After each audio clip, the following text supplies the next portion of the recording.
I was not searching for Tartaria when I first noticed the bridges.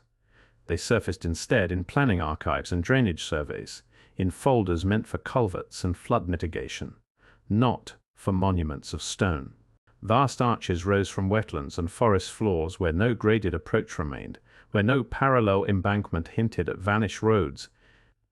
The spans were intact, symmetrical, engineered for loads that would have crushed timber trestles, yet the surrounding terrain told a quieter story. Soil profiles showed no compression layers. Riverbanks bore no scars of cart traffic. Vegetation rings dated back centuries without interruption. Surveyors from the 19th century had drawn these structures carefully, every pier and keystone measured, their handwriting steady and professional. Freight classifications appeared in margins. The tonnage estimates were penciled beside arch radii. Nothing in the notes suggested ceremonial intent. I kept circling the same contradiction. Infrastructure implies movement. Movement leaves traces. Here, only the stone remained. When I overlaid early regional maps, another coincidence emerged. Several bridges occupied territories once labeled with Tartarian names, long before those terms vanished from atlases. The alignment did not prove anything. It did something quieter. It made the absence harder to ignore. The paperwork surrounding these bridges was not poetic. It was transactional, methodical, precise. Ledger sheets from municipal archives listed stone volumes down to fractions of a cubic yard. Quarry invoices recorded, transport routes measured in days rather than miles. Load calculations were etched into margin columns, formulas repeated by different hands across different decades. Converging on the same unsettling conclusion, these spans were designed to carry immense weight. Not livestock crossings, not foot traffic, convoys, wagon trains, industrial consignments, artillery platforms, heavy enough to deform lesser arches. Inspectors surfaced only as initials. Municipal boards appeared through approval stamps that changed fonts but not language. Draftsmen signed with looping flourishes, their names recurring on unrelated projects hundreds of kilometers apart. Never accompanied by correspondence explaining strategic intent. Budgets rose sharply in districts whose census records showed sparse populations and limited trade. I laid the numbers beside settlement histories and waited for alignment. It never came. The cost curves suggested centralized coordination. The manpower estimates implied mobilization beyond rural capacity. Stone sourcing required administrative authority that frontier towns simply did not possess. When I expanded the dataset, another pattern began to emerge. Similar tolerances appeared in bridge records from distant river basins. Different currencies, different alphabets, identical engineering assumptions. It was not proof. It was repetition, and repetition has weight. The more the figures multiplied, the less provincial these structures felt, and the harder it became to treat them as local curiosities rather than components of something far wider, quietly embedded in paperwork that no longer remembered why it had been written. Maps should stabilize with time. That assumption sits quietly beneath every archive I have ever opened. Roads are added, rivers corrected, settlements migrate from penciled speculation into inked permanence. What I found around these bridges moved in the opposite direction. Early atlases treated the spans with reverence. Engraved stone arches rose crisply from riverbanks shaded with careful hatching. Soundings were marked, current directions annotated. The bridges were not decorative flourishes. They were measured. The land around them was not. Trade routes dissolved into dotted lines before reaching either side. Wagon paths faded into blank parchment. Where approaches should have thickened across additions, they thinned instead, retreating toward margins, like hesitant afterthoughts. Military surveys reproduced the piers with obsessive fidelity, while leaving entire floodplains conspicuously unlabeled. I traced the hands responsible through marginal initials and plate numbers. Engravers changed. Survey Corps rotated. Printing houses closed and reopened under new banners. The omissions persisted. One revision removed a bridge entirely while preserving the river bend it had crossed. Another left the structure floating between two unconnected shorelines, its scale unchanged, its context erased. Later editions retained the arch but stripped the annotation that once explained its width. No commentary followed. No errata sheets survived. The pattern did not read as vandalism. It read as maintenance. The same tidy logic appeared again and again. Preserve the stone. Simplify the surroundings. Compress the anomaly until it could sit quietly inside conventional geography. I began stacking transparencies across decades, watching roads dissolve while arches remained anchored to fixed coordinates. The effect was cumulative rather than dramatic, an erosion of narrative rather than a strike through ink. If cartography records what societies think matters, then something about these bridges had slowly become inconvenient to describe, even while remaining too large to omit entirely. Silence, in this context, did not arrive suddenly. It arrived through revision. Stone does not lie easily. It records intention in angles and tolerances long after names fade from payroll books. I began measuring pier diameters against river widths, plotting arch rise against expected flood loads, tracing chisel marks that revealed standardized tooling rather than improvisation. The blocks were cut to tolerances that required steady workshops and long production runs, not itinerant crews shaping whatever the nearest quarry could provide. Foundations plunged deeper than seasonal erosion demanded, their footings stepped and buttressed as if designed for centuries of hydraulic stress. The quarrying voices surfaced again. Some stones had traveled astonishing distances, hauled from geological formations hundreds of kilometers away, despite closer alternatives with similar compressive strength. Transport manifests listed wagon fleets and draft teams large enough to form temporary roads of their own. Scaffold logs recorded timber quantities rivaling those of cathedral projects. Payroll fragments sketched a quiet workforce behind the stone. Engineers appeared through salary scales rather than letters.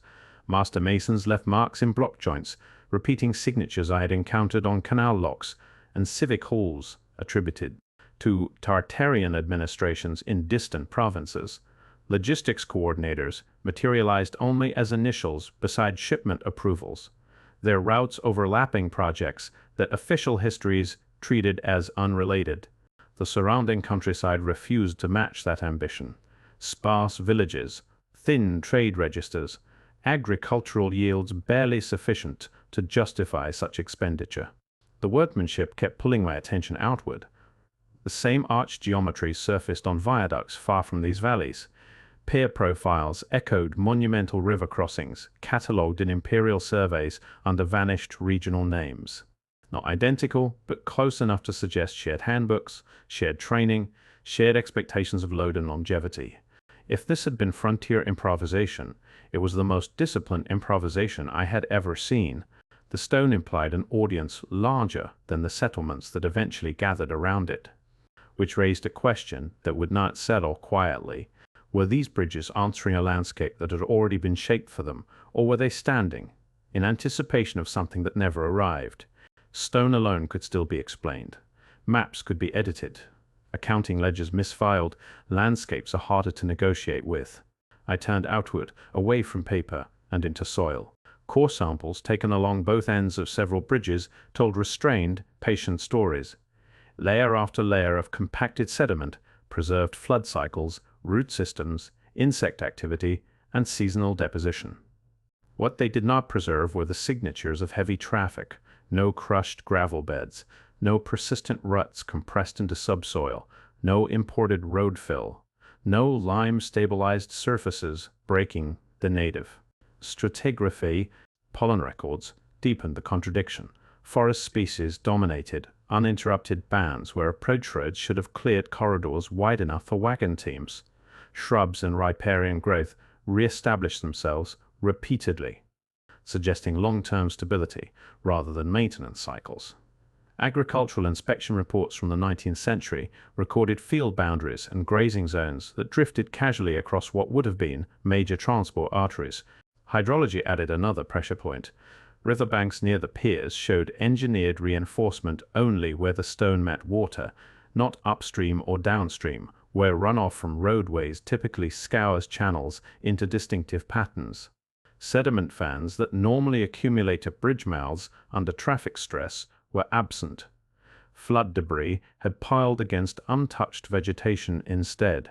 Geological surveys spoke with professional restraint. One margin note halted me longer than most narrative accounts ever had. No evidence of sustained overland freight corridor. That line appeared in 3 regions, separated by oceans. I layered the environmental data over the cartographic revisions and the masonry inventories. Each dataset contradicted a different expectation. Together, they formed something sturdier, a triangulation of absence. Then came the later highways. 20th century planners curved around these structures with curious consistency, routing asphalt across new spans rather than adapting the stone crossings already in place. Engineering memos cited floodplain complexity, alignment inefficiencies, maintenance unknowns, practical language, reasonable language. Yet the older bridges remained underused, oversized, and untouched by the traffic they once seemed to anticipate. Infrastructure had grown around them, not from them. The soil kept refusing to cooperate. So did the water, so did the plants. The patterns were accumulating now, not in dramatic flourishes, but in the quiet agreement of unrelated disciplines reaching the same reluctant conclusion. Whatever these bridges were built for, the earth around them did not remember the roads they were supposed to serve. By this point, the investigation had stopped feeling local. The masonry ratios from those forested crossings kept resurfacing in places that official histories treated as unrelated. Canal locks catalogued under 19th century imperial reforms, viaducts recorded as provincial upgrades after border redrawings, monumental river spans that entered registries only after being folded into newer administrative units. The proportions repeated with unsettling consistency. Pier widths scaled to water volume. In the same narrow band, arch curvature obeyed identical load distribution formulas. Cut stone courses followed, matching sequences of alternating headers and stretches, a pattern uncommon outside centralized engineering schools. I followed the trail through inventory numbers rather than place names, archive boxes stamped with shifting ministries, survey folios reassigned from dissolved bureaus to successor departments whose mandates rarely overlapped on paper. Each renaming left the structures intact while rearranging the language around them. Distance did nothing to soften the resemblance. Plans drawn in different alphabets shared the same measurement conventions. Canal profiles from former frontier zones echoed the same stone tolerances as river crossings buried in European valleys. Even scaffold diagrams preserved identical spacing between uprights, as if drafted from a circulating handbook that no longer appeared in official curricula. The pattern tightened when overlaid with the maps that had quietly lost their roads. Structures endured, context shifted. In some cases, the bridges acquired new identities entirely. A freight viaduct became a pedestrian monument. A canal aqueduct was reclassified as ornamental landscaping. Military crossings re-entered, ledgers as civic heritage projects, stripped of any hint that they had once anchored, the transport networks of unknown scale. The documents never acknowledged continuity. They practiced inheritance without acknowledgement, absorbing older stone into newer jurisdictions while sanding down the reasons it had been built that way in the first place. When I compared the dates, reorganizations clustered suspiciously close to periods of border revision and ministry consolidation. States dissolved, provinces merged, registries were rewritten. The bridges remained, refiled under new headings, their technical DNA unchanged. Local anomalies had begun to arrange themselves into something larger, not proof, a system. The earlier contradictions were no longer standing alone. They were lining up across continents, speaking through stone tolerances, ledger formats, and institutional habits that survived even when names did not. The investigation had crossed a threshold. It was no longer asking why one bridge stood without a road. It was beginning to ask how many such structures had been folded quietly into new histories without ever being reintroduced on their own terms. By now, the investigation had drifted out of forests and riverbanks and into offices. Not dramatic offices, municipal stacks, climate-controlled repositories, permit counters staffed by people whose job was to ensure continuity, not disruption. Renovation files surfaced first: stone cleaning programs, repointing schedules, flood reinforcement grants, structural retrofits funded decades apart under different ministries, each one meticulously itemized: mortar composition, crane rental, temporary scaffolding, environmental compliance. What they did not include was historical purpose. The files treated the bridges as inherited objects, not questions. No section asked why such load ratings existed in locations that never supported corresponding trade volumes. No contextual essays accompanied the engineering reports. Heritage boards classified the structures as protected assets, while declining to classify their origins beyond vague date ranges and generic regional attributions. Inquiry trails bent inward. Requests for foundational surveys triggered cross-references to earlier registries. Those registries, redirected to successor departments, created after administrative consolidations. Each handoff produced another file number, another accession stamp, another polite acknowledgement that the relevant materials were either pending digitization, stored off-site, or governed by legacy archival frameworks that no longer had custodians assigned. When questions appeared in margins, they stopped abruptly. See prior assessment. Refer to historical commission. No record retained. The clerks did not argue. They processed. Ministries did not deny. They deferred. The silence had a shake to it, procedural and efficient, built from routing forms rather than shredded documents. Renovations moved forward without controversy, budgets renewed, safety certifications updated. The stone was cared for. The story was not. Patterns from earlier chapters slipped neatly into this new environment. Maps had simplified. Ledgers had normalized. Now institutions maintained the structures while allowing their origins to dissolve into bureaucratic sediment. Neglect, repeated long enough, began to resemble policy. By the time an inquiry reached a terminal node, it rarely ended in refusal. It ended in loops, a system designed to preserve infrastructure while allowing explanation to evaporate. Standing in those stacks, watching requests circulate through departments that no longer remembered inheriting them, I felt the investigation tighten. Not with confrontation, with resignation. The bridges were not being hidden. They were being maintained into irrelevance. And that distinction felt far more durable. The next layer of inquiry did not begin with stone or paper. It began with people, population registers, parish lists, tax assessments, agricultural output reports, provincial trade summaries compiled with the unglamorous patience of clerks who never expected their tables to be questioned. Centuries later, I started mapping settlement density outward from several bridges, decade by decade, following the same logic any 19th century planner would have used before authorizing a major crossing. Freight volume requires producers. Producers require labor. Labor leaves signatures in census columns, grain tallies, customs duties, livestock counts. Those signatures were thin. Villages within a day's travel rarely exceeded a few hundred residents. Market towns showed modest circulation, dominated by subsistence goods rather than heavy cargo. Blacksmith inventories listed farm implements, not axle replacements for constant wagon convoys. Wharf manifests downstream recorded seasonal barges, not sustained industrial throughput. The numbers refused to scale upward. Provincial accountants appeared only as initials beneath ledgers. Census enumerators surfaced as column headings and revision dates. Their work was methodical, their handwriting consistent.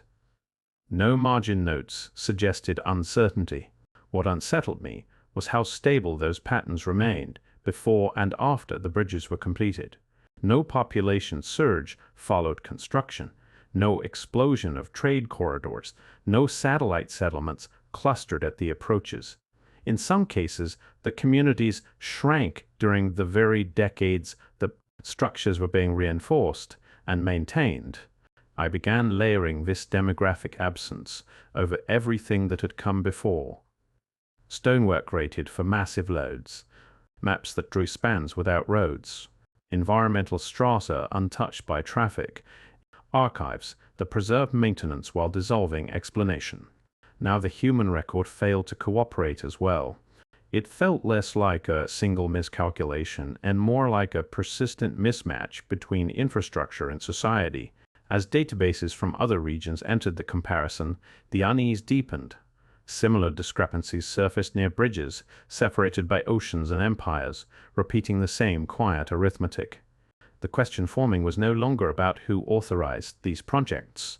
It was about whom they had been built for. By the time the investigation reached published histories, the tone of the record had changed. Plaques appeared at bridgeheads, describing ceremonial crossings, commemorative arches, symbolic gateways between provinces that had never supported significant exchange.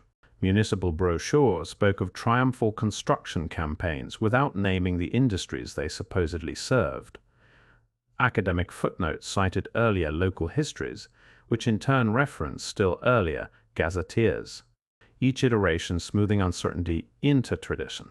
The chronology was backwards.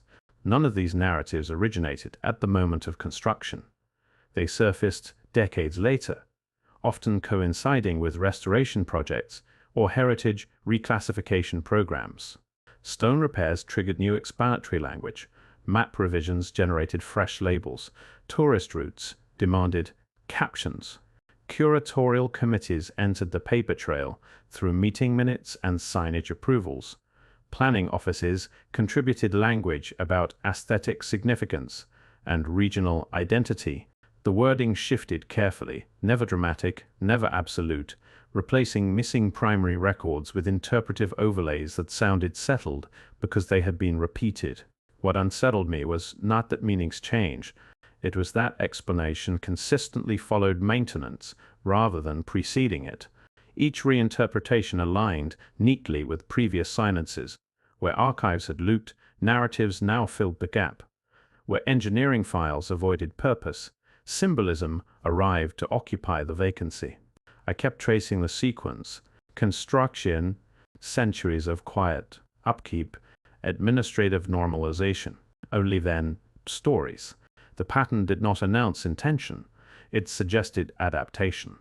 Institutions responding to inherited structures by giving them roles that fit contemporary landscapes, contemporary traffic, contemporary memory. Standing inside those footnotes, watching conjecture harden into heritage language, the unease sharpened. Reinterpretation was not evidence of erasure, but it was something else entirely. It was what happened after the original context had already gone missing. By the end, the investigation no longer moved outward. It folded inward. Engineering specifications sat beside population tables. Quarry manifests rested against pollen cores. Arch curvature overlapped census columns. Restoration budgets echoed, erased, map plates. Each discipline had been approached cautiously, one at a time, insulated from conclusion. Together they formed a shape that resisted containment. Bridges rated for loads that never arrived. Settlements too small to justify their expense. Road scars that refused to appear. Atlases that drew spans while letting corridors fade. Archives that preserved maintenance while abandoning origin. Later narratives that stepped in only after the context was gone. Nothing in that accumulation pointed to a single decision or a single authority. No document announced a vanished empire. No decree ordered memory revised. What persisted instead was infrastructure without a surrounding system. Monumental objects stranded inside landscapes that never evolved to meet them. I kept returning to the same quiet contradiction. Transportation networks normally grow outward from necessity. Trails widen, ruts deepen, villages cluster, tax bases expand, maps thicken with lines. Here, the stone had arrived first. Everything else hesitated. Across regions and centuries, the same imbalance appeared. Not identical bridges, but identical logic gaps. Massive spans treated as inheritances, administrations stepping carefully around unanswered questions. Landscapes refusing to confess to sustained traffic, human records staying stubbornly modest. The pattern did not demand a story, it demanded restraint, because the most unsettling feature was not mystery, it was durability. These bridges still stand, inspected, repointed, certified for safety, absorbed into modern infrastructure that curves politely around them rather than through them, functional monuments to a transport logic whose surrounding network never fully surfaced in surviving records. I found myself assembling the same materials again and again, hoping one column would tilt the structure back toward convention. It never did, and once every discipline had been allowed to speak, the remaining questions arranged themselves without invitation. Why build for loads that history cannot supply? Why maintain what no record explains? Why do institutional systems preserve stone more faithfully than memory? Why do these crossings exist at all? The investigation does not close with revelation. It closes with persistence, with bridges that continue to span rivers and valleys long after the traffic they seem designed for failed to appear, and with an infrastructure question still standing, heavy with possibility, waiting patiently inside the landscape for a history capable of carrying its weight.